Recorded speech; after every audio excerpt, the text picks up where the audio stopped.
시편 85편 1절에서 13절입니다. 1절. 여호와여, 주께서 주의 땅에 은혜를 베푸셨습니다. 포로된 야곱을 회복시키셨습니다. 85편은 바벨론 포로기가 끝날 무렵이나 예루살렘에 돌아온 후에 쓴 것으로 추측됩니다.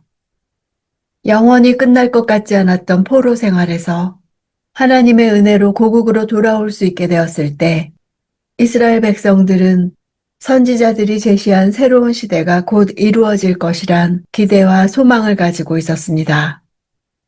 그러나 고국으로 돌아온 이스라엘 백성들이 직면하게 된 상황은 기대와는 전혀 다른 것이었습니다.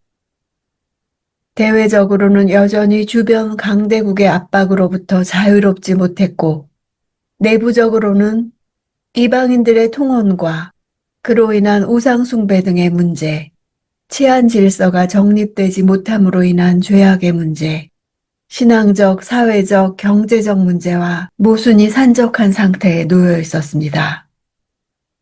이러한 상황 속에서 많은 이스라엘 백성들은 극심한 혼란에 빠져들 수밖에 없었고, 점차 그들이 포로에서 귀환할 당시 가졌던 열의와 각오, 신앙적 다짐도 퇴색하기 시작했습니다.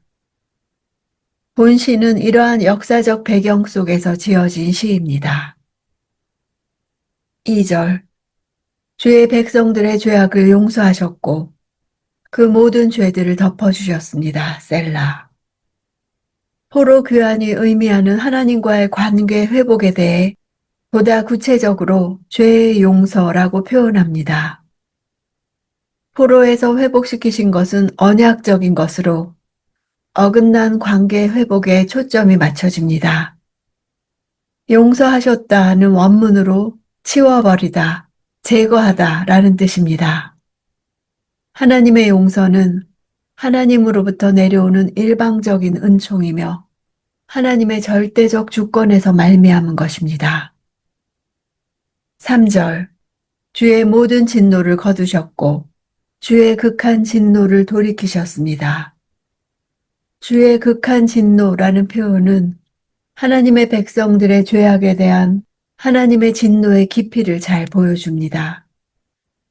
그런데 하나님께서 스스로 그 진노로부터 돌이키셨습니다. 하나님이 진노하시는 날에 누구도 그 앞에 설 수 없기 때문에 마음을 바꿔 진노를 거둬들이신 것입니다.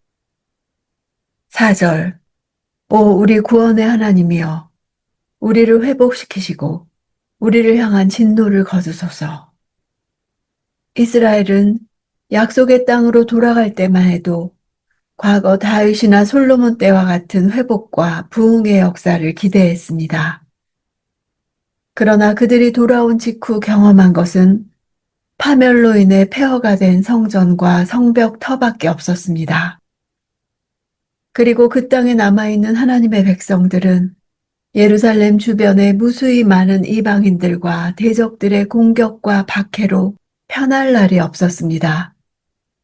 이러한 상황은 아직 이스라엘이 하나님의 진노를 받고 있는 것으로 여겨졌던 것입니다.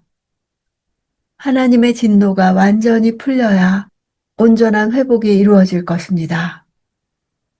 사실 포로에서 해방되어 가나안 땅에 돌아온 이스라엘 회중이 보여준 하나님에 대한 불신앙과 부도덕은 하나님의 진노를 사기에 충분한 것이었습니다. 시인은 현재 이스라엘이 당하는 고난이 죄로 인한 것임을 고백하고 있는 것입니다. 5절. 우리에게 영원히 진노하시겠습니까? 주의 분노를 대대로 끌고 가시겠습니까? 수사 의무문은 대개 확정적인 사실을 그와 반대되는 의미의 의무문으로 표현하여 보다 분명하게 확증하는 강조 구문입니다. 시인이 강조하고자 하는 바는 하나님께서 당신의 백성인 이스라엘을 향해 영원히 진노하시거나 진노를 대대로 끌고 가실 리가 없다는 뜻입니다. 7절. 오 여호와여, 우리에게 주의 신실한 사랑을 보여주시고 주의 구원을 허락해 주소서. 신실한 사랑은 헤세드입니다. 언약에 근거한 사랑입니다. 감정적인 것이 아니라 공적인 행위이며 언약 관계에서 신실한 자들에게 베푸시는 사랑입니다. 8절 하나님 여호와의 말씀을 내가 듣겠습니다. 주께서 백성들에게 성도들에게 말씀하시는 것은 평화입니다. 부디 그들이 어리석게 되돌아가지 않게 하소서. 성도라는 히브리어 하시드는 하나님의 은혜로 살아가는 사람들이란 뜻입니다. 헤세드와 어원이 같습니다. 평화는 샬롬입니다. 샬롬은 단지 전쟁이 그친 상태만을 뜻하지 않습니다. 하나님 나라의 절정이며 번영과 안전이며 부족함 없는 완전한 복지입니다. 모두가 필요한 것을 갖고 누리며 안전하게 두려움 없이 사는 상태를 나타냅니다. 9절 주의 구원이 분명히 주를 두려워하는 사람들 가까이 있으니 주의 영광이 우리 땅에 있을 것입니다. 주의 영광에 대한 부분은 에스겔의 내용을 연상케 합니다. 에스겔은 이스라엘의 범죄로 말미암아 하나님의 영광이 성전 문을 떠나 예루살렘 성읍의 동편 산에 머물다 결국 이스라엘을 떠나는 것을 기록했습니다. 시인은 그때 사라졌던 하나님의 영광이 다시 내려와서 거주하게 될 것을 전망하고 있는 것입니다. 이는 이스라엘의 완전한 회복을 나타내는 표현입니다. 10절 가엾게 여기는 마음과 진리가 만나고 의와 평화가 서로 입을 맞춥니다. 시인은 이스라엘의 완전한 회복을 생생하게 표현하고 있습니다. 만나다, 입맞추다는 완료 형태로 쓰여 아직 완료되지 않았으나 이미 실현된 것처럼 묘사합니다.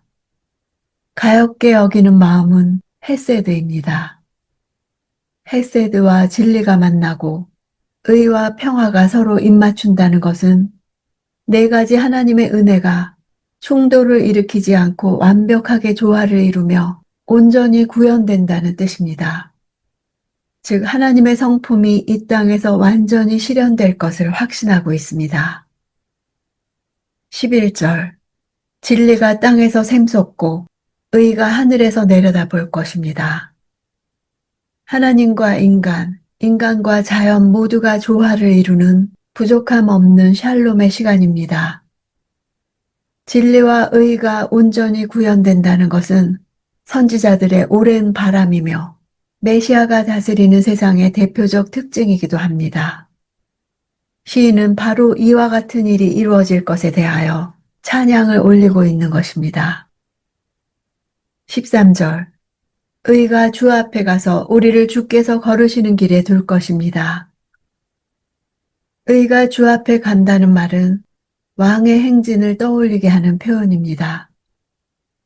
즉 왕이신 하나님 앞에 신하인 의가 앞서 나아가는 것처럼 표현됩니다. 하나님께서 이스라엘의 왕으로 임재하시며 당신의 백성들을 의의 길로 인도하시는 하나님의 사역을 나타내는 것입니다. 이 시는 한때 구원을 받았지만 아직 온전한 구원에 이르지 못한 채 현실을 살아가는 사람들을 위한 기도입니다. 실현된 현재의 구원과 완성될 미래의 구원 사이에 서 있는 것입니다. 궁극적 구원은 인애와 진리와 의와 평화가 서로 만날 때 완성됩니다. 하나님의 구원은 그분의 인격이 총동원되어 이루어지는 과정입니다. 이 땅의 구원은 하나님의 인애와 진실, 그리고 정의와 평화가 사람들 안에서 연합할 때 이루어집니다. 정의는 하나님이 오시는 길을 미리 닦음으로써 그분의 오심을 준비하고 예비합니다. 그러므로 온전한 구원에 이르지 못한 상황에서도 하나님을 경외하는 가운데 다시 정의가 앞서며 주께서 임하실 것을 소망해야겠습니다.